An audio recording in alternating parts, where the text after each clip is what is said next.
Hi students, good morning. ఈరోజు నేను చెప్పబోయే టాపిక్ వచ్చేసరికి క్యాపిటల్ అండ్ రెవెన్యూ రిసిప్ట్స్ అంటే మూలధన మరియు రాబడి వసూళ్ల గురించి ఇప్పుడు మనం చెప్పుకోబోతున్నాం. దీంట్లో క్యాపిటల్ అండ్ రెవెన్యూని మధ్య నుండి డిఫరెన్సెస్ ఏ విధంగా ఉంటాయో తెలుసుకోబోతున్నాం. ఇందులో ఫస్ట్ వచ్చేసరికి ఏంటంటే రెవెన్యూ రిసిప్ట్స్, క్యాపిటల్ రిసిప్ట్స్ అంటే రాబడి వసూళ్లు మరియు మూలధన వసూళ్ల కింద మనం చెప్పుకున్నట్లయితే, రాబడి వసూళ్లు అనేవి షార్ట్ టర్మ్ ఎఫెక్ట్ అంటే స్వల్పకాలంలో వచ్చే ఇన్కమ్ కింద చెప్పుకోవచ్చు. అంటే రాబడి రెవెన్యూ అంటున్నాం. రెవెన్యూకి క్యాపిటల్కి ఉండే డిఫరెన్సెస్ ఏంటి అంటే, క్యాపిటల్ అంటే మనం ఇన్వెస్ట్మెంట్ చేసి దాని మీద వచ్చే రిటర్న్ ఏదైతే ఉందో దాన్ని ప్రాఫిట్స్ రూపంలో ఎంజాయ్ చేయడం జరుగుతూ ఉంటుంది. అదే రెవెన్యూ అనేసరికి గవర్నమెంట్ ప్రతి సంవత్సరం కూడా బడ్జెట్లో కొన్ని బిల్స్ని ప్రవేశపెట్టడం జరుగుతూ ఉంటుంది. ఆ బిల్స్ ప్రవేశపెట్టిన తర్వాత దాని ద్వారా వచ్చి ఇన్కమ్ ఏదైతే ఉందో దాన్ని రెవెన్యూ రిసిప్ట్స్ కింద చెప్తాం. ఫర్ ఎగ్జాంపుల్ మున్సిపాలిటీ ట్యాక్సెస్ అవ్వచ్చు, లేదంటే ఇన్కమ్ ట్యాక్స్ రిసిప్ట్స్ అవ్వచ్చు, లేదంటే పవర్ బిల్స్ రూపంలో అవ్వచ్చు. ఇట్లా గవర్నమెంట్కి వచ్చి ఇన్కమ్ అంతటినీ కూడా రెవెన్యూ కింద మనం చెప్పుకోవచ్చు. ఇందులో ఇది షార్ట్ టర్మ్ అని ఎందుకు అంటున్నామంటే, ప్రతి సంవత్సరము కూడా దీని నుంచి మనీ మెజర్మెంట్ యాక్టివిటీస్ అనేవి జనరేట్ అవుతూ ఉంటాయి. ఇంకా క్యాపిటల్ రిసిప్ట్స్ విషయానికి వచ్చేసరికి లాంగ్ టర్మ్ ఎఫెక్ట్ అంటున్నాం. అంటే ఇది దీర్ఘకాలికంగా జరుగుతుంది. దీర్ఘకాలికంగా ఎట్లా జరుగుతుంది అంటే, మనం క్యాపిటల్ ఇన్వెస్ట్మెంట్ చేస్తాం. క్యాపిటల్ ఇన్వెస్ట్మెంట్ చేసిన తర్వాత ఒక్కసారిగానే రిటర్న్ అనేది రావడం జరగదు. సో దీనికి టైం అనేది ఎక్కువ తీసుకుంటూ ఉంటుంది. ఈ టైం తీసుకున్న తర్వాత ఏంటంటే, మనం పెట్టిన పెట్టుబడికి వచ్చే రిటర్న్స్ ఏవైతే ఉన్నాయో ఇది గ్రాడ్యువల్గా ఇంక్రీజ్ అవుతూ పోతుంది. కాబట్టి దీన్ని లాంగ్ టర్మ్ ఎఫెక్ట్ కింద మనం చెప్పుకోవచ్చు. దీంతో పాటుగా ఇట్ అకర్స్ రిపీటెడ్లీ. రెవెన్యూ అనేది ప్రతి సంవత్సరము కూడా జనరేట్ అవుతూ ఉంటుంది. అంటే ఒక సంవత్సరం జనరేట్ అయ్యి నెక్స్ట్ ఇయర్ జనరేట్ అవ్వకుండా ఉండే అవకాశం అనేది ఉండదు. ప్రతి సంవత్సరం కూడా ట్యాక్సెస్ రూపంలో కానీ లేదంటే డిఫరెంట్ వేస్లో మనకి ఈ ఇన్కమ్ అనే దాన్ని జనరేట్ చేసుకోవడం అనేది జరుగుతూ ఉంటుంది. ఇది నెంబర్ ఆఫ్ టైమ్స్ రిపీట్ అవుతుంది. కాబట్టి దీన్ని అనేక సార్లు మనం ప్రతి సంవత్సరం కూడా ట్యాక్సెస్ పే చేస్తాము. ప్రతి సంవత్సరము కూడా మన గవర్నమెంట్కి వచ్చి ఇన్కమ్ బేస్ సోర్సెస్ అనేవి కంప్లీటెడ్గా ఉంటూ ఉంటాయి. దీంతో పాటుగా క్యాపిటల్ రిసిప్ట్ విషయానికి వచ్చేసరికి వన్ టైం. అంటే ఇక్కడ క్యాపిటల్ రిసిప్ట్స్ అనేసరికి ఏ విధంగా చెప్పుకుంటామంటే, ఒక్కసారి మాత్రమే జరుగుతుంది అని చెప్తూ ఉంటాం. క్యాపిటల్ ఏంటంటే ఒకసారి ఇంట్రడ్యూస్ చేస్తాం కంపెనీలో, నెంబర్ ఆఫ్ టైమ్స్ ఇంట్రడ్యూస్ చేయాల్సిన అవసరం ఉండదు. ఒకసారి క్యాపిటల్ ఇంట్రడ్యూస్ చేసిన తర్వాత దాని ద్వారా వచ్చి ఇన్కమ్ ఏదైతే ఉందో దాని ప్రాఫిట్స్ కింద మనం గెయిన్ చేసుకున్న తర్వాత ప్రాఫిట్స్ గెయిన్స్ రూపంలో దాన్ని డిఫరెన్స్ తీసుకున్న తర్వాత వచ్చిన ప్రాఫిట్ ఏదైతే ఉందో దాన్ని ఏం చేస్తామంటే క్యాపిటల్ రిసిప్ట్స్ కింద మనం చెప్పుకోవడం జరుగుతూ ఉంటుంది.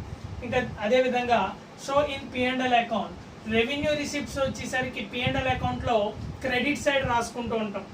అంటే రెవెన్యూకి ఏదైతే మనకి ఇన్కమ్ కింద వచ్చిందో వాటిలన్నిటిని రిసిప్ట్స్ అని చెప్తాము. ఇది P&L అకౌంట్లో రాయడం జరుగుతుంది. అది కూడా క్రెడిట్ సైడ్ వచ్చాయి కాబట్టి క్రెడిట్ సైడ్ రాసుకుంటాం. అదేవిధంగా show in balance sheet. Capital receipt విషయానికి వచ్చేసరికి బ్యాలెన్స్ షీట్లో అప్పుల సైడ్ రాసుకోవడం జరుగుతూ ఉంటుంది. అంటే మనకి ఫర్ ఎగ్జాంపుల్ ఇందులో ఏంటంటే లోన్స్ ఏమైనా తీసుకున్నా, క్యాపిటల్ ఇంట్రడ్యూస్ చేసినా, లేదంటే బ్యాంక్ ఓవర్ డ్రాఫ్ట్స్ అయినా ఇట్లాంటి వాటిలన్నింటినీ కూడా మనం క్యాపిటల్ రిసిప్ట్స్ కింద భావిస్తూ అప్పుల సైడ్ రాసుకుంటాం క్యాపిటల్కి సంబంధించిన వాటిల్లో. అదేవిధంగా it does not produce the capital receipt. మూలధన వసూళ్ళకి సంబంధించిన ఏ ఇన్ఫర్మేషన్ కూడా రెవెన్యూ రిసిప్ట్స్లో ఉండదు. ఎందుకు అంటే రెవెన్యూ అనేసరికి ఏంటంటే పబ్లిక్ దగ్గర నుంచి గ్యాదర్ చేసుకున్న ఇన్కమ్ని మనం రెవెన్యూ కింద చెప్పుకుంటాం. కాబట్టి దీంట్లో క్యాపిటల్కి సంబంధించిన ఏ విధమైనటువంటి ఇన్ఫర్మేషన్ కూడా ఉండదు. అదే it produce the revenue receipt. ఇక్కడికి వచ్చేసరికి ఏంటంటే ఈ క్యాపిటల్ రిసిప్ట్స్లో రెవెన్యూ గురించి ప్రొడ్యూస్ చేయడానికి అవకాశం ఉంది. ఎందుకంటే దేని ద్వారా వసూళ్ళు అయ్యాయి, ఎంత మొత్తంలో వసూళ్ళు అయ్యాయి అనే ఇన్ఫర్మేషన్ అంతటినీ కూడా ఈ క్యాపిటల్ రిసిప్ట్స్లో మనం చూడడానికి అవకాశం ఉంటుంది. అదేవిధంగా it does not increase the asset and liability value. Revenue receipt అనేది అసెట్స్ వాల్యూని, లయబిలిటీ వాల్యూని ఇంక్రీజ్ అండ్ డిక్రీజ్ చేయడానికి ఏ విధంగాని కూడా ఉపయోగపడదు. ఈ రెవెన్యూకి సంబంధించిన ఇన్ఫర్మేషన్ని, స్టేట్మెంట్స్ని మాత్రం ప్రొడ్యూస్ చేయడానికి ఇది ఉపయోగపడుతుంది.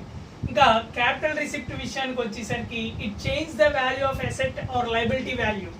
ఇక్కడ ఆస్తి అప్పుల విలువను క్యాపిటల్ రిసిప్ట్స్లో ఏంటంటే ఇంక్రీజ్ అండ్ డిక్రీజ్ అవ్వడానికి అవకాశం ఉంది. అంటే న్యూ లోన్స్ జనరేట్ చేసుకున్న లేదంటే న్యూ క్యాపిటల్ ఇంట్రడ్యూస్ చేసిన, లేదంటే కొన్ని సందర్భాల్లో మనకి వచ్చి రిజర్వ్స్ని వాటిని కూడా క్యాపిటల్ అకౌంట్కి ట్రాన్స్ఫర్ చేసుకున్న, ఇట్లాంటివన్నీ కూడా మనకి ఈ క్యాపిటల్ రిసిప్ట్స్లో ఏవైతే ఇన్కమ్ సోర్సెస్ ఉన్నాయో ఇందులో అసెట్ అండ్ లయబిలిటీ వాల్యూని ఇంక్రీజ్ చేయడానికి అవకాశం ఉంటుంది. అంటే న్యూ బిల్డింగ్స్ పర్చేజ్ చేసిన, ఫర్నిచర్ పర్చేజ్ చేసిన, ఆ పర్చేజ్ చేసిన దానికి నుంచి వచ్చిన ఇన్కమ్ సోర్సెస్ అంతటినీ కూడా క్యాపిటల్ రిసిప్ట్స్ కింద మనం చెప్పుకోవచ్చు.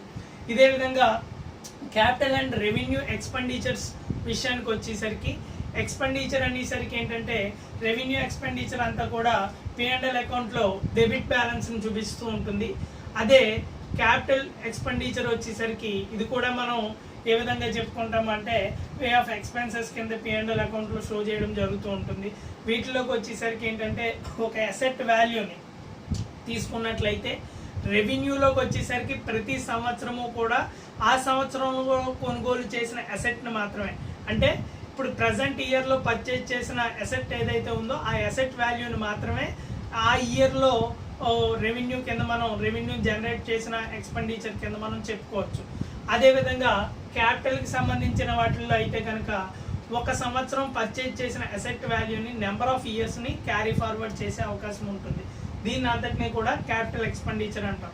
ఈ రెండు కూడా ఏంటంటే మనకి ఇన్కమ్ ట్యాక్స్ యాక్ట్ 1961 ప్రకారము way of expenditure, way of income sources అనేవి ఏ విధంగా జనరేట్ అవుతాయి అనే వాటి గురించి ఇప్పుడు నేను చెప్పిన టాపిక్ అన్నమాట.